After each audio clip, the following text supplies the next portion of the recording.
नमस्कार, आप देख रहे हैं न्यूज़ 18 का डिजिटल प्लेटफॉर्म और मैं हूं आपके साथ रश्मि शंकर।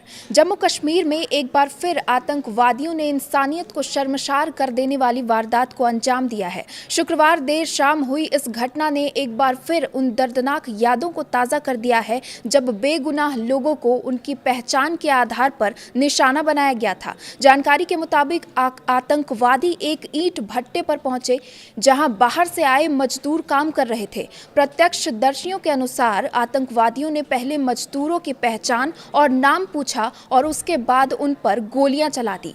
इस हमले में 2 मजदूरों की मौत हो गई। इनमें से एक थे छत्तीसगढ़ के सारगढ़ बिलाईगढ़ जिले के छुइया गांव के रहने वाले 28 वर्षीय भूपेंद्र भैना। भूपेंद्र की कहानी सिर्फ एक व्यक्ति की मौत नहीं बल्कि एक ऐसे परिवार की टूटती उम्मीदों की कहानी है जो गरीबी से लड़ने के लिए अपने घर से हजारों किलोमीटर दूर मजदूरी करने गया था। बताया जा रहा है कि करीब 3 से 4 महीने पहले भूपेंद्र अपनी पत्नी के साथ जम्मू कश्मीर के एक ईंट भट्टे पर काम करने गए थे। बेहतर कमाई की उम्मीद में उन्होंने अपने 4 साल के मासूम बेटे को गांव में अपनी बुजुर्ग दादी और नाबालिग बहन की देखरेख में छोड़ दिया था। उन्हें क्या पता था कि रोजी रोटी की तलाश में किया गया ये सफर उनकी जिंदगी का आखिरी सफर बन जाएगा। आज गांव का वह मासूम बच्चा अपने पिता के लौटने का इंतजार कर रहा है। उसे अभी तक ये नहीं पता है कि उसके सिर से पिता का साया हमेशा के लिए उठ चुका है। घटना की सूचना मिलते ही सारगढ़ बिलाईगढ़ पुलिस सक्रिय हुई। पुलिस अधीक्षक सुनील शर्मा ने बताया कि भूपेंद्र के माता पिता और छोटा भाई हिमाचल प्रदेश में मजदूरी कर रहे हैं। शनिवार तड़के करीब 2 बजे पुलिस उनके गांव पहुंची और परिवार के अन्य सदस्यों को इस दर्दनाक घटना की जानकारी दी। हालांकि अधिकारियों ने हालात की गंभीरता को देखते हुए एक बेहद संवेदनशील फैसला लिया। रात के समय भूपेंद्र की बुजुर्ग दादी और उनकी छोटी बहन को उनकी मौत की खबर नहीं दी गई ताकि उन्हें अचानक गहरा सदमा न लग सके।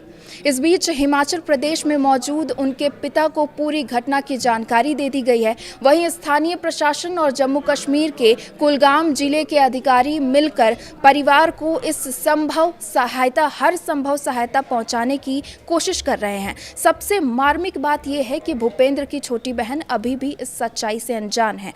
उससे बताया है कि उसका भाई कुछ महीने पहले ही परिवार की आर्थिक तंगी दूर करने के लिए कश्मीर गया था।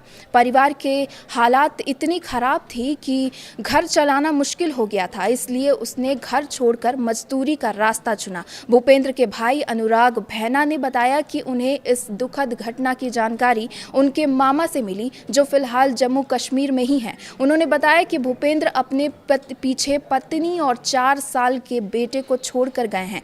परिवार की आर्थिक स्थिति पहले से ही बेहद कमज़ोर है। माता पिता की तबीयत भी ठीक नहीं रहती है, इसलिए वे जम्मू कश्मीर जाकर अंतिम दर्शन करने की स्थिति में भी नहीं है।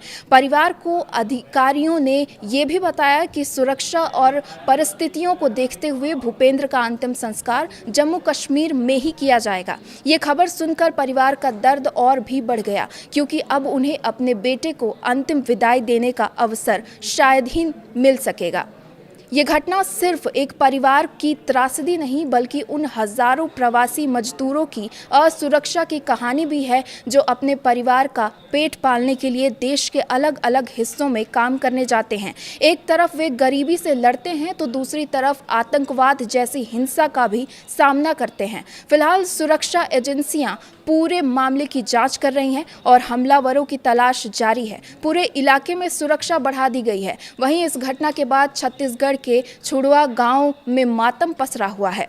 हर आंख नम है और हर जबान पर सिर्फ एक सवाल है, आखिर कब तक बेगुनाह लोग आतंकवाद का शिकार होते रहेंगे। फिलहाल इस घटना पर आपकी क्या राय है, हमें कमेंट बॉक्स में ज़रूर बताइए। ऐसी ही महत्वपूर्ण खबरों के लिए हमारे साथ जुड़े रहिए। नमस्कार।